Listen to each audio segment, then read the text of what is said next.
അബുൽ യസ്ർ എന്ന പേരുള്ള സഹാബി, അദ്ദേഹം ഒരു ദിവസം അതാ ഒരു ഈത്തപ്പഴ കച്ചവടക്കാരനാണ്. കടയിൽ നല്ല ഈത്തപ്പഴമുണ്ട്. ഒരു സാധുവായ സുന്ദരിയായ ഒരു പെൺകുട്ടി അതാ ഈത്തപ്പഴം വാങ്ങാൻ വേണ്ടി വരികയാണ്. അബുൽ യസ്റിന്റെ അടുക്കലേക്ക് വന്നു, ഈത്തപ്പഴം ചോദിച്ചു.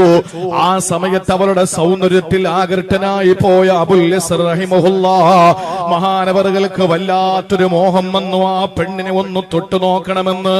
പ്രിയപ്പെട്ടവരെ, പിശാച് കടന്നുകൂടുകയാണ്. അബുൽ യസ്ർ എന്നവര് പറഞ്ഞതെന്തെന്നറിയോ? എന്റെ വീട്ടിൽ നല്ല മുന്തി തലയിലുള്ളതാ ഈത്തപ്പഴം ഇരിപ്പുണ്ട്, വരുമോ? ആ ഈത്തപ്പഴം നിനക്കെടുത്ത് തരാമെന്ന് പറഞ്ഞ് ആ പെണ്ണിനെ വളരെ തന്ത്രപരമായി വീട്ടിലേക്ക് കൊണ്ടുവരികയാ. എന്നിട്ട് അവളെ ഏതോ നിലയിലൊന്ന് ചുംബിച്ചുപോയി. സുബ്ഹാനല്ലാഹ്, ഒരു നിമിഷമാ ശൈത്താനെ കടന്നു വന്നു. അടുത്ത നിമിഷമതാ മനസ്സിന്റെ ഉള്ളറകളിൽ പശ്ചാത്താപത്തിന്റെ മുട്ടിടുകയാ. പശ്ചാത്താപത്തിലേക്ക് മഹാനവറുകളുടെ മനസ്സ് വെമ്പൽ കൊള്ളുകയാ. ആ സമയത്ത് മനസ്സിനകത്ത് വല്ലാത്ത വെപ്രാളമായി, ഞാൻ ചെയ്തത് വലിയ തെറ്റായി പോയല്ലോ. അല്ലാഹുവിന്റെ ഹബീബിന്റെ പ്രിയപ്പെട്ട കൂട്ടുകാരന് സയ്യിദുനാ ഉമർ ബിനുൽ ഖത്താബ് റളിയല്ലാഹു അൻഹുവിന്റെ മുമ്പിലേക്ക് വരികയാ. ഉമർ റളിയല്ലാഹു അൻഹുവിന്റെ മുമ്പിൽ വന്നിട്ട് ചോദിച്ചു, ഉമർ തങ്ങളെ, ഒരു തെറ്റെനിക്ക് സംഭവിച്ചു പോയി, ഞാൻ എന്താ ചെയ്യേണ്ടത്? ആ സമയത്ത് മഹാനായ ഉമർ തങ്ങൾ പറഞ്ഞതെന്തെന്നറിയോ? ഇത്തഖില്ല, നീ അല്ലാഹനെ സൂക്ഷിക്കണം. വസ്തുർ അലാ നഫ്സിക വലാ തുഖ്ബിറൻ അഹദാ, ഒരാളോടും ഇത് പറയാൻ നിൽക്കണ്ട, നീ മറച്ചു വെച്ചേക്കുക. എന്നിട്ട് അല്ലാഹുവിന്റെ മുമ്പിൽ കരങ്ങൾ നീട്ട് അബുൽ യസ്ർ, അല്ലാഹു നിനക്ക് പുറത്തു തരുമെന്ന് ഉമർ തങ്ങൾ പറഞ്ഞു. മനസ്സില്ലാ മനസ്സോടെ ഉമർ തങ്ങളുടെ മുമ്പിൽ നിന്ന് ഇറങ്ങി പോവുകയാ. എന്നിട്ട് മഹാനായ സിദ്ദീഖ് തങ്ങളുടെ വീട്ടിലേക്ക് ചൊല്ലുകയാ. കിടന്നിട്ട് ഉറക്കം വരുന്നില്ല. സിദ്ദീഖ് തങ്ങളുടെ മുന്നിൽ ചെന്നിട്ട് പറഞ്ഞു, ഞാൻ ഇന്ന പെണ്ണിനെ ചുംബിച്ചു പോയി, ഞാൻ എന്താ ചെയ്യേണ്ടത്? ആ സമയത്ത് പ്രിയപ്പെട്ടവരെ, സിദ്ദീഖ് തങ്ങളുടെ മറുപടി എന്തെന്നറിയോ? അല്ലയോ അബുൽ യസ്റേ, ഇത്തഖില്ല, നീ അല്ലാഹനെ സൂക്ഷിച്ച് ജീവിക്കുക.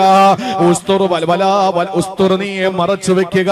വലാ നഫ്സിക, നീ ഒരാളോടും അത് പറയാ പാടില്ല. വലാ തുഖ്ബിറൻ അഹദൻ, നീ ആരോടും ഇതിനെപ്പറ്റി മിണ്ടാൻ പാടില്ല. എന്നിട്ട് വീട്ടിലേക്ക് ചെന്ന് സമാധാനത്തോടെ കിടക്കാൻ പറ്റുന്നില്ല. ഒരു മനുഷ്യന്റെ മനസ്സിനകത്തുള്ള വെപ്രാളം ഇതാണ്. ആ മനുഷ്യനതാ വീണ്ടും ചാടി എഴുന്നേൽക്കുകയാ. എന്താണ് ഇതിനൊരു പരിഹാരം? ഉമർ തങ്ങൾ പറഞ്ഞതും അബൂബക്കർ തങ്ങളും പറഞ്ഞതൊരുപോലെ തന്നെയാണ്. പക്ഷെ എന്റെ മനസ്സനുവദിക്കുന്നില്ല ഉറങ്ങാ. എനിക്ക് ഉറക്കം വരാത്ത രാത്രികളാ. അങ്ങനെ ആ മനുഷ്യന് പെട്ടെന്ന് പോയി എങ്ങോട്ടെന്നറിയോ? ഇലാ ഹളറത്തി റസൂലില്ലാഹ്, കാരുണ്യത്തിന്റെ പ്രവാചകന്റെ മുന്നിലേക്ക് ചെല്ലുകയാ. അവിടെ ചെന്നിട്ട് ഈ വിവരം റസൂലുള്ളാഹിയോട് പറയുമ്പോ, പ്രിയപ്പെട്ടവരെ, റസൂലുള്ള പറഞ്ഞതെന്തെന്നറിയോ? യുദ്ധത്തിന് പോയിരിക്കുന്ന ഒരു സഹാബിയുടെ ഭാര്യയാണത്. യുദ്ധത്തിന് വേണ്ടി പോയിരിക്കുന്ന ഒരു സഹാബിയുടെ ഭാര്യയാണ്. അതുകൊണ്ട് പൊന്നുമോനെ, അല്ലാഹുവിന്റെ മാർഗത്തിൽ ധർമ്മസമരം ചെയ്യാൻ പോയ ആ മനുഷ്യന്റെ പ്രിയപ്പെട്ട ഭാര്യയാണോ നീ അങ്ങനെ ചെയ്തത്? ആ സമയത്തതാ മനസ്സിനകത്ത് വേദനയായി. അല്ലാഹുവിന്റെ മലക്ക് ജിബ്രീൽ അലൈഹിസ്സലാം സപ്തലോകങ്ങൾക്ക് മുകളിൽ നിന്നിറങ്ങി വരികയാ. ഏഴാകാശത്തിന്റെ മുകളിൽ നിന്നതാ ജിബ്രീൽ എന്ന മാലാഖ ഇറങ്ങി വരികയാ. എന്നിട്ട് വിശുദ്ധമായ ഖുർആനിന്റെ ആയത്തോതി കൊടുക്കുകയാ.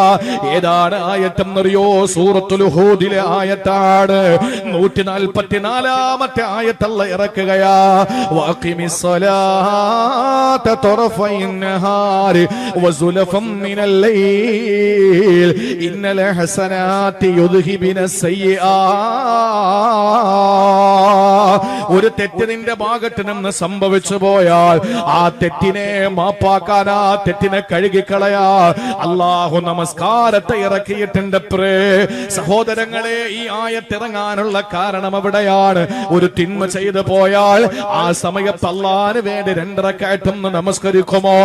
ഈ സന്ദർഭത്തിൽ പ്രവാചകൻ സല്ലല്ലാഹു അലൈഹി വസല്ലം പ്രിയപ്പെട്ട അബുൽ യസ്ർ എന്ന സഹാബിയോട് വിവരം പറയുമ്പോ, പ്രിയപ്പെട്ട സഹോദരങ്ങളെ, ഹബീബായ പ്രവാചകൻ സല്ലല്ലാഹു അലൈഹി വസല്ലം തങ്ങൾ ആ പ്രവാചകൻ ആ സഹാബിയോട് ഈ വിവരം അറിയിച്ചു കൊടുക്കുന്ന ഘട്ടത്തില് അടുത്ത് നിൽക്കുന്ന സഹാബാക്കൾക്ക് ഒരു സംശയം വന്നു. എന്തെന്നറിയോ? അവര് ചോദിച്ചു, നബിയേ ലഹു ഖാസത്തുൻ ലിന്നാസി ആമാ, നബിയേ ഇത് ഇയാൾക്ക് മാത്രം ബാധകമാണോ? അതേ ലോകത്തുള്ള എല്ലാവർക്കും അത് ബാധകമാണോ? ഒരു തെറ്റ് ചെയ്തു പോയാൽ ആ തെറ്റിൽ നിന്ന് രക്ഷപ്പെടാനുള്ള മാർഗം നിസ്കാരമാണെന്ന് പറയുമ്പോ അത് ഇയാൾക്ക് മാത്രമാണോ? അത് ലോകത്തുള്ള മുഴുവൻ മുസ്ലിമീങ്ങൾക്കും ബാധകമാണോ എന്ന് ചോദിക്കുമ്പോ 1400 വർഷങ്ങൾക്ക് മുമ്പ് മദീനയുടെ മാണിക്യം അവിടെ നിന്ന് പറഞ്ഞതെന്തെന്നറിയോ? ഖാല ലിന്നാസി ആമാ, സംഭ്രമത്തുള്ള നിങ്ങൾക്കും ഒരു തെറ്റ് സംഭവിച്ചു പോയാൽ, പ്രിയപ്പെട്ടവരെ കടക്കലുള്ള ആർക്കെങ്കിലും ഒരു തെറ്റ് സംഭവിച്ചു പോയാൽ, അതല്ലെങ്കിൽ ലോകത്തിന്റെ മശരിഖ് മഗ്രിബിനിടയിലുള്ള ഏതൊരു വ്യക്തിക്ക് ഒരു തെറ്റ് സംഭവിച്ചു പോയാൽ ആ തെറ്റിൽ നിന്ന് രക്ഷപ്പെടാൻ അല്ലാഹു വെച്ച ഒരു ഇബാദത്ത്, അഖിമിസ്സലാ തറഫൈൻ നഹാരി വസുലഫൻ മിനൽ ലൈലി ഇന്നൽ ഹസനാതി യുദ്ഹിബിന സയ്യിആത്ത്. ഇത് വിശുദ്ധമായ ഖുർആനിന്റെ ആയത്താണ്. അതുകൊണ്ട് പ്രിയപ്പെട്ട സഹോദരങ്ങളെ, തെറ്റുകൾ സംഭവിച്ചു പോയെന്നിരിക്കട്ടെ, ഒരുപക്ഷെ അറിയാതെ നമ്മളെ തെറ്റുകൾ ചെയ്തു പോയാൽ നമസ്കാരം അധികരിപ്പിക്കുക. ആ നമസ്കാരം കൊണ്ട് നമ്മുടെ പാപങ്ങളെ അല്ലാഹു കഴുകിക്കളയുമെന്നാണ്. അതല്ല, ഒരു മനുഷ്യനെ പാപത്തിൽ നിന്ന് രക്ഷപ്പെടുത്താൻ നിസ്കാരത്തിനും കഴിയുമെന്ന് പറയുമ്പോ അല്ലാഹുവിന്റെ മുന്നിൽ നമ്മൾ കുനിഞ്ഞു നിവരുന്ന, നമ്മൾ നമ്രശിരസ്കരാവുന്ന, ഓച്ചാനിച്ച് നിൽക്കുന്ന നിസ്കാരമുണ്ടല്ലോ, അത് നമ്മളെ സംബന്ധിച്ചിടത്തോളം ചില്ലറ കാര്യമല്ല. നമ്മുടെ ജീവിതത്തിൽ പാപങ്ങളിൽ നിന്ന് രക്ഷപ്പെടാൻ കഴിയുന്ന ഒരു വലിയ പരിഹാര മാർഗം നിസ്കാരമാണ്. ഒപ്പം അറിയാതെ തെറ്റുകൾ എന്തെങ്കിലും സംഭവിച്ചു പോയാൽ ആ തെറ്റുകളെ കഴുകിക്കളയാൻ ഏറ്റവും നല്ല ഇബാദത്ത് നമസ്കാരമാണ് എന്ന് വിശുദ്ധമായ ഖുർആൻ പഠിപ്പിക്കുകയാണ്. ഞാനിത് പറഞ്ഞ് എന്റെ പ്രിയപ്പെട്ട സഹോദരങ്ങളുടെ മുമ്പിൽ ഇത് നമ്മുടെ ജീവിതത്തിന്റെ തിന്മകളിൽ നിന്ന് മാറി നിൽക്കാനും തിന്മകൾ സംഭവിച്ചു പോകാതിരിക്കാനുമുള്ള സൂചനയാണ് എങ്കിൽ ഈ ഇരിക്കുന്ന എല്ലാവർക്കും ഓരോ തരത്തിലുള്ള സങ്കടങ്ങൾ ഉണ്ടാവും, ഇല്ലേ? മാനസിക വിഷമമില്ലാത്ത ആരാ നമ്മുടെ കൂട്ടത്തിലുള്ളത്? ലഖദ് ഖലഖനൽ ഇൻസാന ഫീ കബദ്. പ്രയാസമില്ലാത്ത ആരാ ലോകത്തുള്ളത്? പണ്ട് ഒരു ഏറ്റവും നല്ല ഒരു സൈക്കോളജി, ഏറ്റവും നല്ല ഒരു സൈക്യാട്രിസ്റ്റിനെ കാണാൻ വേണ്ടിയിട്ട് ഒരാള് കടന്നു വരാൻ. അയാൾക്ക് മാനസികമായി വല്ലാത്ത സങ്കടം. ഈ സങ്കടം മനസ്സിനെ വല്ലാതെ പിടിച്ചുലച്ചിട്ട് അയാളുടെ മനസ്സ് വേദനിച്ച് ഒരു നിമിഷം പോലും മനസ്സിന് സുഖമില്ലാതെ ഭ്രാന്തനായി പോകുമോ എന്ന് മനസ്സിലാക്കിക്കൊണ്ട് ഏറ്റവും നല്ല ഒരു സൈക്കോളജി, ഒരു ഡോക്ടറെ കാണാൻ വേണ്ടിയിട്ട്, സൈക്യാട്രിസ്റ്റിനെ കാണാൻ വേണ്ടിയിട്ട് വന്ന് അയാൾ അപ്പോയിന്റ്മെന്റ് എടുത്ത് ഡോക്ടറുടെ മുമ്പിൽ ചെന്നിരുന്ന് തന്റെ വിഷമങ്ങൾ അങ്ങോട്ട് വിവരിച്ചു കൊടുക്കാൻ. ആ സമയത്ത് ഡോക്ടർ ഇതെല്ലാം ശ്രദ്ധയോടെ കേട്ടിട്ട് ഡോക്ടർ പറഞ്ഞു, നിങ്ങളുടെ കാര്യം എനിക്ക് പിടികിട്ടി, അതുകൊണ്ട് നിങ്ങൾക്ക് ഞാനൊരു ചെറിയ ട്രീറ്റ്മെന്റ് നടത്താൻ പോവാൻ. എന്താണ്? ഈ ഹോസ്പിറ്റലിന്റെ തൊട്ടുപിറകിൽ ഒരു തിയേറ്റർ ഉണ്ട്. അവിടെ ഒരു സിനിമ ഓടുന്നുണ്ട്. ചാർലി ചാപ്ലിന്റെ സിനിമയാണ്. ആ സിനിമ നിങ്ങളൊന്ന് കണ്ടിട്ട് വാ. ചാർലി ചാപ്ലിന്റെ സിനിമ നിങ്ങളൊന്ന് കണ്ടിട്ട് വാ. അതിൽ ചിരിക്കാൻ ഒത്തിരിയുണ്ട്. അത് ചിരി വരുമ്പോൾ മനസ്സ് സന്തോഷം കൊണ്ട് തുള്ളിച്ചാടും. കുറെ ചിരിക്കുമ്പോൾ, തമാശകൾ കാണുമ്പോഴൊക്കെ മനസ്സിന്റെ വിഷമങ്ങളൊക്കെ ഒന്ന് മാറിക്കിട്ടും. അതുകൊണ്ട് നിങ്ങളൊന്ന് സിനിമ കണ്ടിട്ട് വാ, എന്നിട്ട് നിങ്ങൾക്ക് ഞാൻ മെഡിസിൻ തരാമെന്ന് പറഞ്ഞു. ഈ രോഗിയായി വന്ന, മാനസിക വിഭ്രാന്തിയോടെ വന്ന ആള് പറഞ്ഞു, ഇല്ല, എനിക്കങ്ങനെ അസുഖം മാറുമെന്ന് തോന്നുന്നില്ല. നിങ്ങൾ ചിന്തിക്കണം. ആ സമയത്ത് ഡോക്ടർ പറഞ്ഞു, അല്ല, ഇവിടെ വരുന്ന പല രോഗികളെയും ഞാൻ അങ്ങോട്ടാണ് വിടാറുള്ളത്. ഒരൊറ്റ സിനിമ കണ്ട് തിരിച്ചു വരുമ്പോൾ അവര് ചിരിച്ചുകൊണ്ടാണ് വരുന്നത്. അതുകൊണ്ട് നിങ്ങളൊന്ന് കണ്ടിട്ട് വായോ. ആ സമയത്ത് ആ വന്ന രോഗി ഡോക്ടറോട് പറഞ്ഞു, എന്തായിരുന്നാലും ചാർലി ചാപ്ലിന്റെ സിനിമ കണ്ടിട്ട് എനിക്ക് ചിരിക്കാൻ പറ്റുമെന്ന് തോന്നുന്നില്ല. ഡോക്ടർ സാഗൂതം ഇയാള് പറയുന്നത് കേട്ടോണ്ടിരുന്നിട്ട് അവസാനം ഉത്തരം മുട്ടിയപ്പോ ഡോക്ടർ ചോദിച്ചു, അതെന്താ നിങ്ങൾക്ക് ഇത്രയും ഉറപ്പുള്ളത്? ആ സമയത്ത് മാനസിക രോഗമെന്ന് പറഞ്ഞു വന്ന ആ രോഗി ഡോക്ടറോട് പറഞ്ഞത്, ചാർലി ചാപ്ലിന്റെ സിനിമ കണ്ടിട്ട് എന്റെ മാനസികമായ വിഷാദം മാറാത്തതും എനിക്ക് ചിരിക്കാൻ കഴിയാത്തതും വേറൊന്നും കൊണ്ടല്ല, ആ പറയപ്പെടുന്ന ചാർലി ചാപ്ലിൻ അത് ഞാനാ. ചാർലി ചാപ്ലിൻ എന്ന് പറയുന്ന ആള് ഞാനാണ്. എനിക്കാണ് അസുഖം. എന്റെ മനസ്സ് സങ്കടം മാറാൻ വേണ്ടിയിട്ടാണ് ഞാനിപ്പോ ഇവിടെ വന്നത്. നമ്മൾ ഈ അടുത്ത സമയത്ത് TV പിന്നെ ചാനലുകളിലൊക്കെ ചിരിപ്പിക്കുന്ന ഒരു കൊല്ലത്തുകാരനായ ഒരു സുധി എന്ന് പറയുന്ന ഒരു സഹോദരൻ മരണപ്പെട്ടു. കൊല്ലം സുധി. അയാൾ എല്ലാരെയും ചിരിപ്പിക്കുന്ന ആളായിരുന്നു അത്രേ. ആ ചിരിപ്പിക്കുന്നതോടൊപ്പം തന്നെ കൊല്ലം സുധി നമ്മുടെ മുന്നിൽ വന്ന് ആളുകളെ ശ്രോതാക്കിക്കുമ്പോഴും അയാളുടെ ഉള്ളു വിങ്ങുവായിരുന്നു. അയാളുടെ കൽബ് പിടക്കിയായിരുന്നു. കേറിക്കിടക്കാടമില്ല. തന്റെ കുടുംബത്തിന്റെ പ്രശ്നങ്ങൾ, സാമ്പത്തിക പ്രശ്നങ്ങൾ, കിടക്കാനൊന്നും ഒരു തലചാക്കാനിടമില്ലാത്തതിന്റെ വേദന, മറ്റ് കുടുംബപരമായി അല്ലെങ്കിൽ പ്രൊഫഷണൽ പരമായിട്ടൊക്കെയുള്ള സങ്കടങ്ങൾ, ഇത് തന്നെയാണ് എല്ലാവരുടെയും അവസ്ഥ. നമ്മൾ കാണുമ്പോ ചാർലി ചാപ്ലിനാണ് തന്റെ കുട്ടിക്കാലം, എന്റെ കുട്ടിക്കാലം എന്ന് പറഞ്ഞ് കുട്ടിക്കാലത്തെ പറ്റി വിവരിക്കുന്ന ഗ്രന്ഥം പറയുന്നു, എനിക്ക് മഴയത്ത് നടക്കാനാണ് ഇഷ്ടം. ചാർലി ചാപ്ലിൻ പറയാ, എനിക്ക് മഴയത്ത് നടക്കാനാണ് ഇഷ്ടം. ഞാൻ കരയുന്നത് ആരും കാണൂല. നമ്മൾ നോക്കുമ്പോ ഇങ്ങനെ ടിപ് ടോപ്പായി വെള്ളമൊക്കെ ഇട്ട് ഇങ്ങനെ ഇരിക്കുന്ന ആളുകൾ ഉണ്ടാവും. 100 സങ്കടങ്ങൾ അവരുടെ ഉള്ളിൽ നീറുന്നുണ്ടാവും. പ്രിയപ്പെട്ട സഹോദരങ്ങളെ, എന്താണ് അതിന് പരിഹാരമാർഗം? ഈ അടുത്ത സമയത്ത് കളം കെട്ടി നിൽക്കുന്ന ഒരു ചെറുപ്പക്കാരൻ ആത്മഹത്യ ചെയ്തു. നമ്മളൊക്കെ മാനസിക വിഭ്രാന്തി ഉണ്ടാകുമ്പോ രക്ഷപ്പെടാൻ വേണ്ടി നമ്മൾ ചെയ്യുന്ന പരിഹാരമാർഗം എന്താണ്? റബ്ബറിൽ കയറുക, കയറ് കഴുത്തിൽ മുറുക്കുക, എന്നിട്ട് താഴേക്ക് ചാടുക, കൊണ്ട് മെഡിക്കൽ കോളേജിൽ വെക്കുക, നെഞ്ചും തലയോട്ടിയും കീറുക, പൊതിഞ്ഞെടുത്ത് കൊണ്ടുവരിക, ഖബറിലേക്ക് വെച്ച് അടക്കുക. ഇതല്ലേ ചെയ്യുന്നത്? സമാധാനം കിട്ടാൻ ഇതാണോ മാർഗം? സമാധാനം കിട്ടാൻ ഇതാണോ മാർഗം? അല്ലെങ്കിൽ ശരീരത്തിന് എന്തെങ്കിലും വിഷമങ്ങൾ വരുമ്പോ ഇതാണോ മാർഗം? ഒരിക്കലുമല്ല പ്രിയപ്പെട്ടവരെ. ആ പരിഹാര മാർഗം അല്ലാഹുവിന്റെ വിശുദ്ധ ഖുർആൻ സൂറത്തുൽ ബഖറയിൽ അല്ലാഹു പറഞ്ഞു, വസ്തഈനൂ ബിസ്സബ്രി വസ്സലാത്ത് ലകബീറ വഇന്നഹാ ലകബീറ വഇന്നഹാ ലകബീറത്തുൻ ഇല്ലാ അലൽ ഖാശിഈൻ. വിശുദ്ധ ഖുർആനിൽ അല്ലാഹ് പറയുകയാ, വസ്തഈനൂ, നിങ്ങൾക്ക് മാനസികമായ ദുഃഖങ്ങളുണ്ടോ?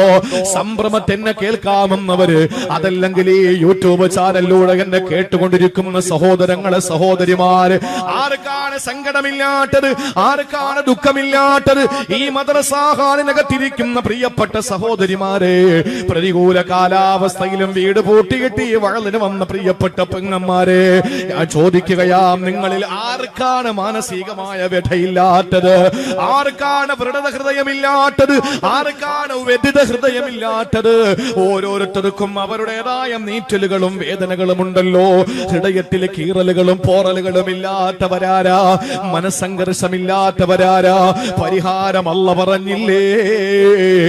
ദുർമന്ത്രവാദികളുടെ മുമ്പിൽ ചെന്നിട്ട് അവര് പറയുന്നത് പോലെ ചെയ്യലല്ല. ഒരു കഷ്ണം കയറ് തുമ്പെടുത്തിട്ട് കഴുപ്പിലണിഞ്ഞിട്ട് മരച്ചില്ലയിൽ കെട്ടിത്തൂക്കിയിട്ട് മരിക്കലല്ല. ചീറിപ്പാഞ്ഞു വരുന്ന ട്രെയിനിന്റെ മുമ്പിൽ ചെന്നിട്ട് തന്റെ കഴുത്ത് ആ പാളത്തിലേക്ക് ചേർത്ത് വെച്ചു കൊടുക്കലല്ല. വിഷം കഴിച്ചിട്ട് മരിക്കലല്ല. അതൊന്നും പ്രിയപ്പെട്ടവരെ പരിഹാരമല്ല. അന്തസ്സോടെ ജീവിക്കാൻ നമുക്ക് കഴിയലാണ്. ആ ജീവിതം എങ്ങനെയാണ്? അല്ലാഹ് പറയുന്നു, വസ്തഈനൂ. ഇസ്തിആനത്ത് എങ്ങനെയാണെന്നറിയോ? സഹായം തേടേണ്ടത് എങ്ങനെയാണെന്നറിയോ? കല്ലുടുക്കിലെ പുൽക്കൊടിക്ക് പോലെ കൊടുനീര് കൊടുക്കുന്ന പടച്ചതമ്പുരാ, വാരിയല്ല് കൊണ്ട് മൂടപ്പെട്ട നമ്മുടെ ഹൃദയത്തിന്റെ ഉള്ളിലുള്ള എല്ലാ ചലനനിശ്ചലനങ്ങളും ഗതിവിഗതികളും എല്ലാം അറിയുന്ന അല്ലാഹ്, ആ പടച്ചതമ്പുരാന്റെ മുന്നില് നമ്മുടെ സങ്കടങ്ങൾ അങ്ങ് ബോധിപ്പിക്കുക എങ്ങനെയാണ്? ബിസ്സബ്രി വസ്സലാത്ത്. പെങ്ങളെ 1000 വട്ടം ഞാൻ പറയുകയാ, നിന്റെ പ്രിയപ്പെട്ട ഭർത്താവ് വിദേശ രാജ്യത്ത് സങ്കടത്തിലാണോ, പൊന്നുമക്കള് ഏതെങ്കിലും നിലയിൽ വിദ്യാഭ്യാസത്തിൽ പിന്നിലാണോ, നിന്റെ വീട്ടിൽ ആവശ്യത്തിൽ ഏതെങ്കിലും നിലയിൽ സാമ്പത്തികമായ ബുദ്ധിമുട്ടുകളുണ്ടോ, അതിനുള്ള പരിഹാരം എന്തെന്നറിയോ?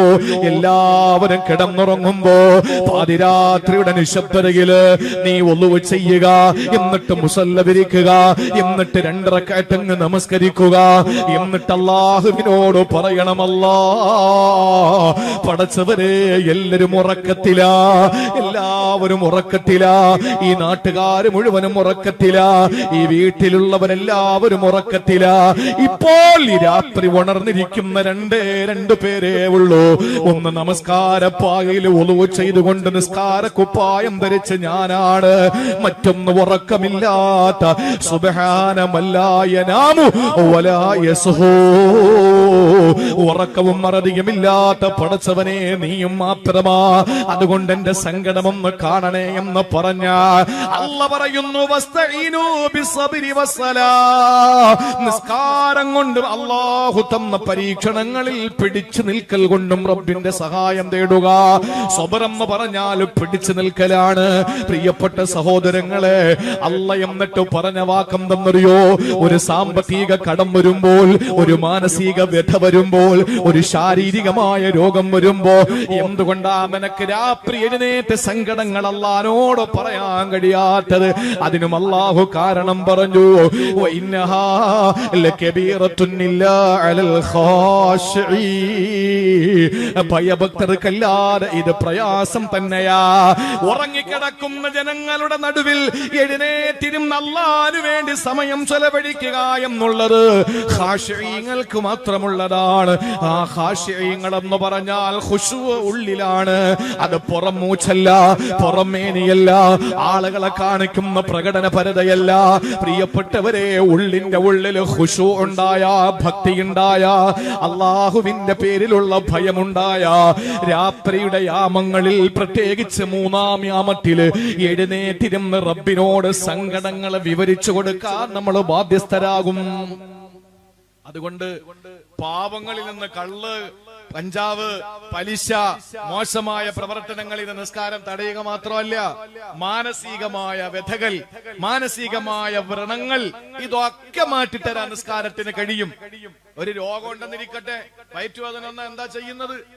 വയറുവേദന വന്നാൽ നമ്മൾ എന്താ ചെയ്യുന്നത്? എന്താ ചെയ്യേണ്ടത്? എന്താണ് ചെയ്യേണ്ടത്? മഹാനായ അബൂ ഹുറൈറ റളിയല്ലാഹു അൻഹുവിന് വയറുവേദന വന്നു. എങ്ങനെയാ വയറുവേദന വന്നത്? മദീനത്തുൽ മസ്ജിദുൻ നബവിയുടെ മുന്നിൽ അബൂ ഹുറൈറ റളിയല്ലാഹു അൻഹു പെടയുകയാണ്.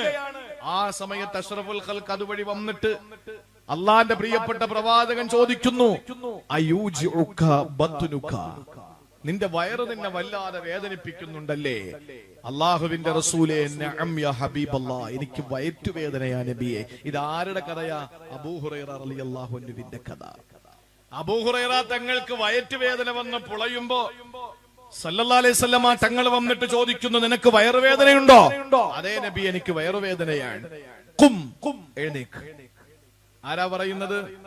അഷ്റഫുൽ ഖൽഖ് പറയാ, ഖും, എഴുന്നേൽക്ക്, ഫസ്വല്ലി, നിസ്കരിക്ക്, ഫഇന്ന സ്വലാത്ത ശിഫാ, മഹാനായ നബി മുഹമ്മദ് മുസ്തഫ എന്ന് പറഞ്ഞാൽ മരുന്ന് കഴിക്കണ്ട, ഇനി അങ്ങനെ വയറുവേദന വന്നാൽ നിങ്ങൾ എല്ലാവരും അങ്ങ് നിസ്കരിച്ചാൽ മതി എന്ന് നിരീശ്വരവാദികൾക്ക് കിട്ടുന്ന ഒരു കാര്യമാണ്. നിരീശ്വരവാദികളാണല്ലോ ഇപ്പൊ കൂടിക്കൊണ്ടിരിക്കുന്നത്. നിരീശ്വരവാദികളൊക്കെ കൂടിക്കൊണ്ടിരിക്കുകയാണ്. അപ്പൊ അതുകൊണ്ട് തന്നെ എന്നാ പിന്നെ എന്തിനാ ആശുപത്രി, മെഡിക്കൽ കോളേജ് എന്തിനാണ്? വേദന വരുമ്പോ, നെഞ്ചുവേദന വരുമ്പോ പിന്നെ ശ്രീചിത്ര എന്തിനാണ്? ഉടനെ 2 റക്അത്ത് അങ്ങ് നിസ്കരിച്ചാ പോരെ? ചോദ്യം പ്രസക്തമാണ്, പക്ഷേ അത് സന്ദർഭത്തിനൊത്തതല്ല. പ്രിയപ്പെട്ട സഹോദരങ്ങളെ, ആശുപത്രിയിൽ കാണിച്ചിട്ട് മാറുന്നില്ല, മരുന്ന് കഴിക്കണം. അയ്യൂബ് നബിക്ക് രോഗം കൊടുത്തു. എന്നിട്ട് അല്ലാഹു റബ്ബുൽ ഇസ്സത്ത് അയ്യൂബ് നബി അലൈഹിസ്സലാമിനോട് പറഞ്ഞത്, ഉർഖുൽ ബിരിജിലിക ഹാദാ മുഗ്തസലുൻ ബാരിദുൻ, ഹാദാ മുഗ്തസലുൻ ബാരിദുൻ വശറാബ്. വിശുദ്ധ ഖുർആൻ, അല്ലാഹുവിന്റെ ഖുർആൻ പറയുകയാണ്, ഉറുക്കൊല്ലു ബിരിജിലി, കാല് കൊണ്ട് അടിക്ക് നബിയെ. അയ്യൂബ് നബിയോട് പറയാൻ, നിങ്ങൾ കാല് കൊണ്ട് നിലത്തടിക്ക്. നിലത്തടിച്ചപ്പോൾ മണ്ണിൽ നിന്ന് ജലപ്രവാഹം പൊട്ടിപ്പുറപ്പെട്ടു. അള്ളാഹു പറയുന്നു, ഹാദാ മുഗ്തസലുൻ ബാരിദുൻ വശറാബ്. ഇത് കുടിക്കാൻ, ഇത് കുളിക്കാൻ. ഖുർആനാണ്. എന്തേ അള്ളാഹുവിന് അയ്യൂബ് നബിക്ക് നേരിട്ടങ്ങ് രോഗശിവയാക്കി കൊടുത്താ പോരെ? അള്ളാഹ്ക്ക് അതിന് കഴിവില്ലാത്തോണ്ടാണോ? അള്ളാഹുവിന് കഴിവ് കുറഞ്ഞത് കൊണ്ടാണോ? അല്ല. അതിന്റെ അർത്ഥം മുഫസ്സിരീങ്ങൾ പറയുന്നത് രോഗം വന്നാൽ ചികിത്സിക്കണമെന്നാണ്. ചില ആളുകളുണ്ട് അവര് രോഗം വന്നാൽ ചികിത്സിക്കൂല. ചില ത്വരീഖത്തുകാര് പറഞ്ഞു കൊടുത്തിട്ടുണ്ട് രോഗം വന്നാൽ നിങ്ങൾ തസ്ബീഹ് ചൊല്ലിയാ മതി. അതൊക്കെ ഖുർആന് വിരുദ്ധമാണ്. വയറ്റുവേദന കൊണ്ട് പിടയുന്ന പാവപ്പെട്ട അബൂ ഹുറൈറ തങ്ങളോട് നീ എഴുന്നേറ്റ് നിസ്കരിക്ക്, ഫഇന്ന സലാത്ത ശിഫാ എന്ന് നബി തങ്ങളെ പറഞ്ഞത്. പ്രിയപ്പെട്ട സഹോദരങ്ങളെ, നമ്മൾ കാണിച്ച് ഇനി കാണിക്കാൻ ഒരു ഡോക്ടർ ഇല്ല. ആ ഡോക്ടർ കൈയൊഴിഞ്ഞ് മരുന്ന് മുഴുവനും കഴിച്ച് അലോപ്പതി, ആയുർവേദം, ഹോമിയോ എല്ലാം കഴിഞ്ഞ് അവസാനം വീട്ടിലേക്ക് കൊണ്ടുവന്ന ഡോക്ടർമാർ പറഞ്ഞു ഇനി തിരിച്ചു കൊണ്ടുവരണ്ട, ഞങ്ങളേലും മരുന്നില്ല എന്ന് പറഞ്ഞു. അപ്പൊ എഴുന്നേറ്റ് 2 റക്അത്ത് അങ്ങ് നിസ്കരിച്ചാൽ അസുഖം മാറുമെന്നാണോ ഈ പറഞ്ഞതിന്റെ അർത്ഥം? അല്ല. അല്ലാതെ അസുഖം പിടിപെട്ടപ്പോ ഞാൻ ആശുപത്രിയിൽ ഒന്നും വരുന്നില്ല, എനിക്ക് മരുന്നും മെഡിസിനും ഒന്നും വേണ്ട, എനിക്ക് ഇൻഷാ അല്ലാഹ് 2 റക്അത്ത് നിസ്കരിച്ചാൽ എന്റെ രോഗം മാറും എന്നാണോ ഈ പറഞ്ഞതിന്റെ അർത്ഥം? അല്ല. പിന്നെന്താ ഈ പറഞ്ഞതിന്റെ അർത്ഥം? ഒരു രോഗം വന്നു, ആ രോഗം വരുമ്പോൾ നീ ആശുപത്രിയിലേക്ക് പോകാൻ ഒരുങ്ങുകയാണ്.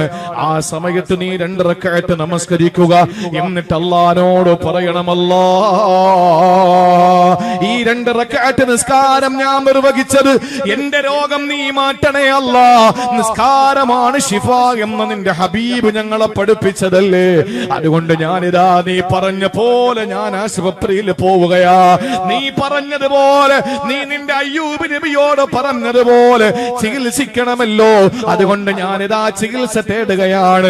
മരുന്നുകൾക്ക് കഴിവില്ല അല്ലാ, ഡോക്ടർമാർക്ക് കഴിവില്ല അല്ലാ. കഴിവുള്ളത് നിനക്കാണ്. ഷാഫിനിയാണ്, കാഫിനിയാണ്, മുആഫിനിയ. അതുകൊണ്ട് മുഹയ്യും മുമീത്തുമായ അല്ലാഹ്, റാസിഖുമായ അല്ലാഹ്, എന്റെ രോഗ ശിഫയാക്കണേ അല്ലാഹ് എന്ന് പറഞ്ഞ് 2 റക്അത്ത് നിസ്കരിച്ചിട്ട് നീ ആശുപത്രിയിൽ പോയി മരുന്ന് വാങ്ങി കഴിക്ക്. നിന്റെ രോഗം അല്ലാഹു മാറ്റിത്തരും.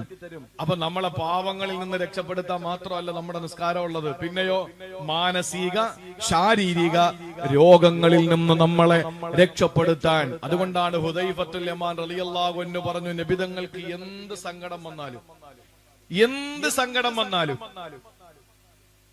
ഏത് വിഷമം വന്നാലും നബിതങ്ങൾ എന്താ ചെയ്യുന്നത്?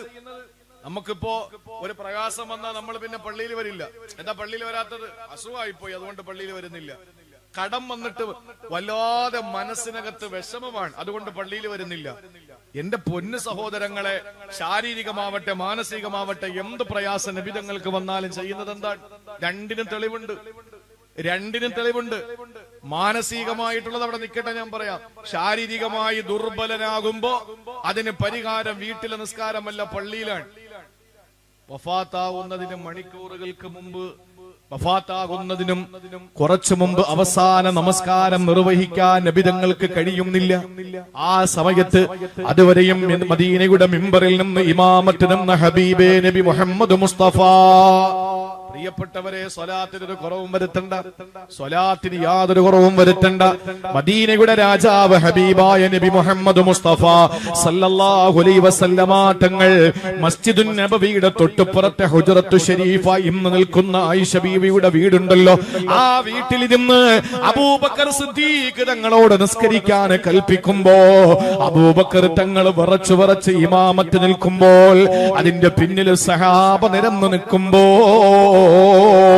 അല്ലാഹുവിന്റെ ഹബീബ് നിസ്കാരം എങ്ങനെയാണ് 23 വർഷം തന്റെ ഉമ്മത്തിനെ പഠിപ്പിച്ച പാഠം, നിസ്കാരത്തെ പറ്റിയിട്ട് 13 വർഷം തന്റെ ഉമ്മത്തിനെ പഠിപ്പിച്ച പാഠം തന്റെ ഉമ്മത്തുകൾ നിസ്കരിക്കുന്നത് കണ്ടപ്പോ, തന്റെ സഹാബത്ത് നിസ്കരിക്കുന്നത് നിറകണ്ണുകളോടെ കണ്ടിട്ട് വീട്ടിനകത്തിരിക്കാൻ മനസ്സ് വരുന്നില്ല.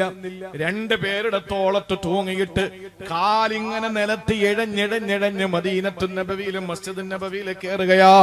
പ്രിയപ്പെട്ട സഹോദരങ്ങളെ, ഇത് വഫാത്തിന് തൊട്ടു മുമ്പാണെങ്കിൽ അല്ലാഹുവിന്റെ ഹബീബിനെ പറ്റി ഹുദൈഫ റളിയല്ലാഹു അൻഹു പറഞ്ഞതെന്താണ്? കാന ഇദാ ഹസബഹു അംറു ഫസഅ ഇലസ്സലാ. ഏത് പ്രയാസം വന്നാലും നബിതങ്ങൾ പെട്ടെന്ന് നിസ്കാരത്തിലേക്ക് പ്രവേശിക്കുമായിരുന്നു. ബിലാൽ റളിയല്ലാഹു അൻഹുവിനെ പ്രത്യേകം വിളിച്ചിട്ട് പറയുന്നു, അരിഹിനാ ബിലാൽ, ബിലാലെ ഖൽബ് റാഹത്താക്കിത്ത, അരിഹിനാ ബിലാൽ, ബിലാലെ അരിഹിനാ റാഹത്താക്കിത്ത. എന്റെ മനസ്സിന് വേദനയാണ്, എന്റെ മനസ്സ് നീറുകയാണ്, സങ്കടക്കടലാണ് എന്റെ മനസ്സിന്റെ തിരകൾ, മനസ്സിനകത്ത് സങ്കടത്തിന്റെ തിരമാല അടിച്ചു വീശുകയാ. അതുകൊണ്ട് ബിലാലേ അരിഹിനാ ബിലാൽ, ബിലാലേ എന്റെ ഖൽബിനെ റാഹത്താക്ക് എന്ന് പറഞ്ഞാൽ പ്രിയപ്പെട്ട സഹോദരങ്ങളെ, നമസ്കാരത്തിന് നേതൃത്വം കൊടുക്കണമെന്ന മോഹം വരികയാ, നിസ്കരിക്കണമെന്ന പൂതി വരികയാ. തന്റെ കാല് മുറിക്കപ്പെടുന്ന ഘട്ടം വന്നു. ആരുടേതാ? മഹാനായ ഉർവത്ത് ബിൻ സുബൈർ റളിയല്ലാഹു തആല അൻഹുവിന്റെ കാല് മുറിക്കണമെന്ന് ഡോക്ടർമാർ പറയുന്നു. എന്താ പിടിച്ച രോഗമെന്നറിയോ? നമ്മൾ കരുതുന്നു ഇന്നാണ് ഈ അസുഖമുള്ളത്. അൻവർ ഉസ്താദിന്റെ മകൻ അല്ലാഹു ഷഹീദിന്റെ കൂലി കൊടുക്കട്ടെ. ഒരു രോഗം പിടിപെട്ട് മരണപ്പെടുമ്പോ ആ രോഗത്തിന് അല്ലാഹു കൊടുക്കുന്ന വേദന വിവരണാതീതമാണ്. എന്റെ പ്രിയപ്പെട്ട മാതാവിന് ആ രോഗമാണ്. സഹോദരങ്ങളെ, ആ രോഗത്തിന്റെ കാഠിന്യത, പണം പോട്ടെ, പണം വരും പോകും, ഇതാരും കൊണ്ടുവന്നതല്ല. പണമെന്ന് പറയുന്നത് ആവശ്യത്തിന് ചെലവാക്കാനാണ്. നല്ല ഭക്ഷണം കഴിക്കണമെന്ന് ചിന്തിക്കുമ്പോ രസം കൂട്ടാനല്ല, നല്ല മീൻ വാങ്ങി കഴിക്കണം, നല്ല വാഹനം എടുക്കണമെന്ന് ആഗ്രഹം വരുമ്പോ സൈക്കിൾ വാങ്ങിയിട്ട് ഇവിടുന്ന് കാസർഗോഡ് വരെ ചവിട്ടി പോകലല്ല, നല്ല വണ്ടി വാങ്ങണം, നല്ല വീട് വെക്കണമെന്ന മോഹം വരുമ്പോ പ്രിയപ്പെട്ട സഹോദരങ്ങളെ, ഒരു ടാർപ്പ് കെട്ടിയിട്ടതിന്റെ അടിയിലെ കിടക്കലല്ല, നല്ല വീട് വെക്കണം. കാരണം എന്താ? ഇതൊക്കെ അനുഭവിക്കാനുള്ള അനുവാദവും അതിനുള്ള അവസരവും അതിനുള്ള അവകാശവും നമുക്കാണ് സഹോദരങ്ങളെ. അതുകൊണ്ട് പണം എന്ന് പറയുന്നത് നമ്മുടെ കാര്യങ്ങൾ പൂർത്തീകരിക്കാൻ തന്നെയാണ്, അല്ലാതെ പൂട്ടിവെക്കുന്നതല്ല. കറൻസി എന്ന് പറയുന്ന പേപ്പറിന്റെ വിലയേ ഉള്ളൂ, അത് ചെലവാക്കുമ്പോഴാണ് അതിന്റെ മൂല്യം അറിയുക, അല്ലാതെ പോക്കറ്റിരിക്കുന്നയാണ്. അതെടുത്ത് കടയിൽ കൊടുക്കുമ്പോഴാണ് അതിന് വിലയുണ്ടാവുക. സംശയമുണ്ടോ? നമ്മൾ അതെടുത്ത് നമ്മുടെ പോക്കറ്റിൽ നിന്ന് എടുത്തിട്ടതാ ഒരു കടയിൽ കൊടുക്കുമ്പോഴാണ് അതിന് മൂല്യം ഉണ്ടാവുന്നത്. അല്ലാത്തപ്പോ ഇത് വെറും നോട്ടീസിന്റെ ഈ പേപ്പർ പോലെ. കടയിൽ പോയിതാ 500-ന്റെ ഒരു നോട്ട് എടുത്തതാ, ഇങ്ങനെ നല്ല വെള്ള ഷർട്ടിൽ ഇങ്ങനെ ഉയർത്തി വെച്ചു. കടക്കാരനോട് പറയാ, എനിക്ക് 10 കിലോ ആപ്പിൾ വേണം എന്ന് പറഞ്ഞു.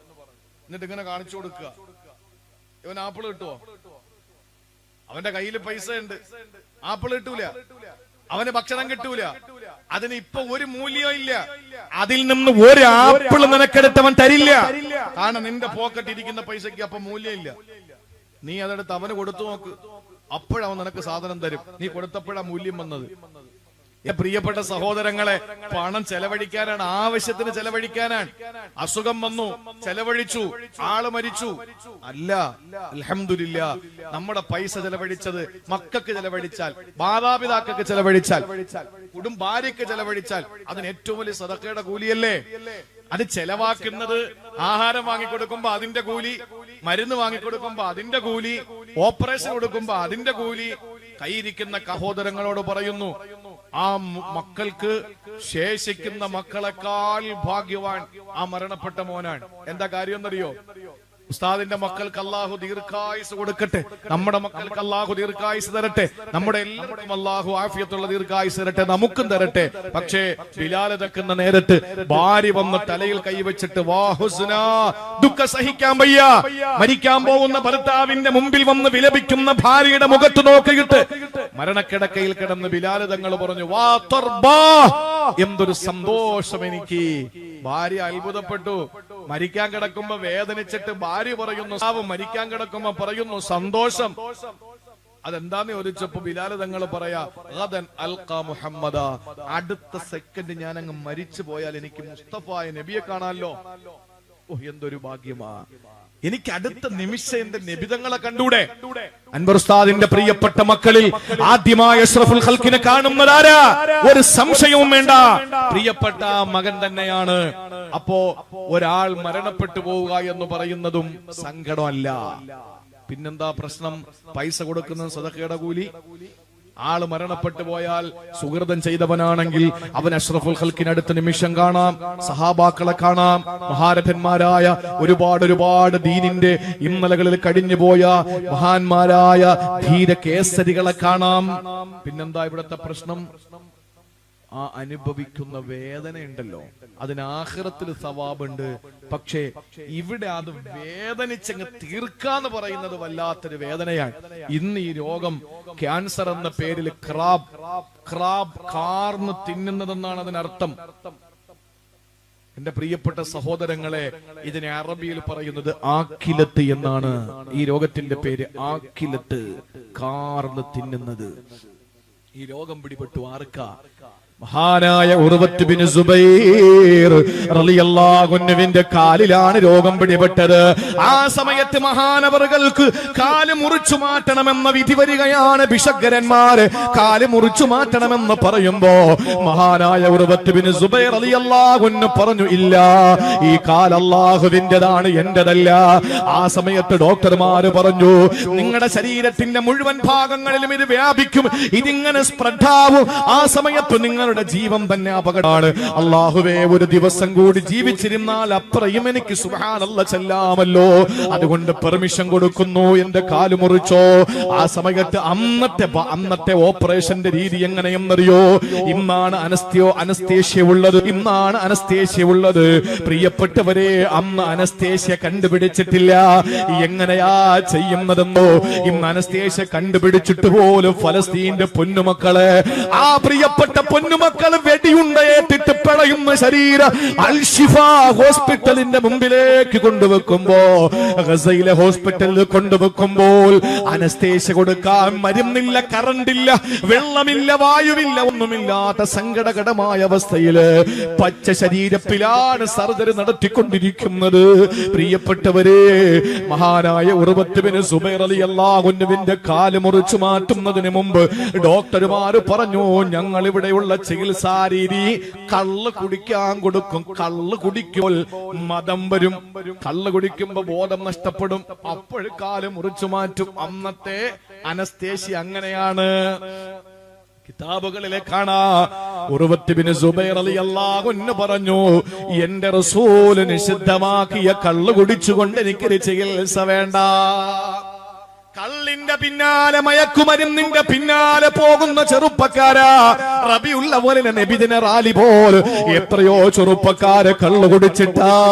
ഇത് പറഞ്ഞാല് മുജാഹിദാവോ ജമാഅത്തെ ഇസ്ലാമിയാവോ, അങ്ങനെയെങ്കിൽ കള്ളു കുടിച്ചും കൊണ്ട് നബിദിനാഘോഷം നടത്തുന്ന, നബിദിന റാലി നടത്തുന്ന, നബിദിന സന്ദേശ റാലി നടത്തുമ്പോൾ കള്ളു കുടിച്ചുകൊണ്ട് നടക്കുന്നത് തെറ്റാണ് എന്ന് പറയുമ്പോ, ജമാഅത്തെ ഇസ്ലാമിയാണെങ്കിൽ 1000 വട്ടം ഞാൻ അത് തന്നെയാണ്. പക്ഷേ റസൂലുള്ളാഹി സ്വല്ലല്ലാഹു അലൈഹി വസല്ലമ തങ്ങളുടെ പേരിലുള്ള നബിദിന റാലിയിൽ പോലെ കള്ളു കുടിക്കുന്ന ചെറുപ്പക്കാരാ, നബിതങ്ങളോടുള്ള സ്നേഹം ആകാശം മുട്ട മാനം മുട്ട ബോക്സ് വെച്ച് കെട്ടലല്ല, അനിക്കലല്ല. ഏതാണ് റസൂലുള്ളാഹിയോടുള്ള സ്നേഹമെന്നറിയോ? അള്ളാന്റെ ഹബീബ് നിഷിദ്ധമാക്കിയ കള്ളു കുടിച്ചുകൊണ്ട് എന്റെ ചികിത്സ വേണ്ട എന്ന ധൈര്യത്തോടെ വിളിച്ചു പറഞ്ഞ ഈമാനിന്റെ ഏറ്റവും വലിയ പ്രതീകമായ മഹാനായ ഉർവത്ത് റളിയല്ലാഹു അൻഹു. പ്രിയപ്പെട്ടവരെ, ചിന്തിച്ചു നോക്കണേ. ആ ഉർവത്ത് ബിൻ സുബൈർ റളിയല്ലാഹു തആല അൻഹുവിന്റെ കാല് മുറിക്കണമെന്ന തീരുമാനം വരുമ്പോ, കാല് മുറിക്കാൻ പിന്നെ ഈ മദ്യം കൊടുത്തിട്ട്, മദ്യം കഴിച്ചിട്ട്, ആ മദ്യം കുടിച്ചിട്ട് ബോധം നഷ്ടപ്പെടുമ്പോഴാണ് ആ കാല് മുറിച്ചു മാറ്റുക. ഒരിക്കലും അനുവദിക്കാത്ത സമയം വന്നപ്പോ പിന്നെ എങ്ങനെയാണെന്ന് ചോദിച്ചപ്പോൾ, പച്ച ശരീരത്തിൽ നിന്ന് കാല് മുറിച്ചു മാറ്റുന്നത് സഹിക്കാൻ പറ്റാത്ത വേദനയാണ്. മഹാനായ ഉർവത്ത് ബിൻ സുബൈർ തങ്ങൾ പറഞ്ഞതെന്തെന്നറിയോ? എന്നാ ഞാനൊരു പരിഹാരം പറയാ, അത് മറ്റൊന്നും, ഞാൻ കൈയൊന്ന് കെട്ടട്ടെ, 2 റക്അത്ത് നിസ്കരിക്കട്ടെ. ആ നമസ്കാരം നിർവഹിക്കുമ്പോൾ നിങ്ങൾ എന്റെ കാല് മുറിച്ചു മാറ്റുമോ ഞാൻ അറിയൂല. ഒരു വേദന വന്നപ്പോ തന്റെ കാല് മുറിച്ചു മാറ്റാൻ കൈകെട്ടി നിസ്കരിക്കുകയാ. ആലോചിക്കണേ, സംഭ്രമം. പള്ളിയിൽ ഒരാൾ നടന്നു വന്നപ്പോൾ ഏതോ ഒരു റബ്ബറിന്റെ ഇടയിൽ നിന്ന് ആളുകൾ ഓടിക്കൂടി അവനെ തല്ലിച്ചതച്ചു. അത് മനുഷ്യൻ അറിയാതെ വന്നതുകൊണ്ട് ടെൻഷനില്ല, കിട്ടി അടിക്ക് വേദനയേ ഉള്ളൂ. പക്ഷേ ശത്രുക്കൾ വന്നപ്പോൾ നമ്മൾ പറഞ്ഞു, ഞാൻ സംഭ്രമം അവൻ പള്ളി കയറി നിസ്കാരത്തിന് കൈകെട്ടും, അപ്പോഴും നിങ്ങൾ അടിച്ചോ എന്ന് പറഞ്ഞാൽ ആലോചിച്ച് നോക്കിയേ. കയ്യട്ടി കഴിഞ്ഞാൽ പിന്നെ ചിന്ത മൊത്തത്തിൽ ഇതായിരിക്കും. റുക്കൂയിലാണോ അടി, സുജൂദിലാണോ അടി, നിൽക്കുമ്പോഴാണോ അടി, ഇരിക്കുമ്പോഴാണോ അടി, ഇതല്ലേ നമ്മുടെ മനസ്സിലുള്ള ചിന്ത. മഹാനായ ഉർവത്ത് ബിൻ സുബൈർ റളിയല്ലാഹു അൻഹു പറയുന്നു, ഞാൻ കയ്യങ്ങ് കെട്ടാൻ നിങ്ങൾ കാല് മുറിച്ചോ? കൈകെട്ടി കാല് മുറിച്ചു. സലാം വീട്ടിയിട്ട് നോക്കുമ്പോ ഒരു കാലില്ല. അൽഹംദുലില്ലാ, അല്ലാഹുമ്മ ലക്കൽ ഹംദ്, ലക്കൽ ഹംദ്, നിനക്കാണ് സർവസ്തുതി അല്ലാഹ്. എനിക്ക് 4 അവയവങ്ങൾ തന്നു. അല്ലദീ അഅതൈതനി അർബഅത അളാഇൻ, അല്ലാഹുവേ 4 അവയവങ്ങൾ എനിക്ക് തന്നു, 2 കൈയും 2 കാലും. അതിൽ 1 മാത്രം നീ തിരിച്ചെടുത്തിട്ട് 3 എനിക്ക് തന്നല്ലോ. അൽഹംദുലില്ലാ. എന്തൊരു മനുഷ്യനാ! ഇവരൊക്കെ മലക്കാണോ മനുഷ്യരാണോ? കൂടെണ്ടായിരുന്ന മോൻ, ആ പ്രിയപ്പെട്ട മകൻ ഒട്ടകത്തിന്റെ കാലിന്റെ അടി കൊണ്ട് മരിച്ചുപോയി. ആ സമയത്ത് മഹാനവറുകൾ പറയാ, അല്ലാഹുവേ നീ എനിക്ക് 6 മക്കളെ തന്നു, 1 തിരിച്ചെടുത്തു, ബാക്കിയുള്ളതിനെ തിരിച്ചെനിക്ക് തന്നല്ലോ. അൽഹംദുലില്ലാ.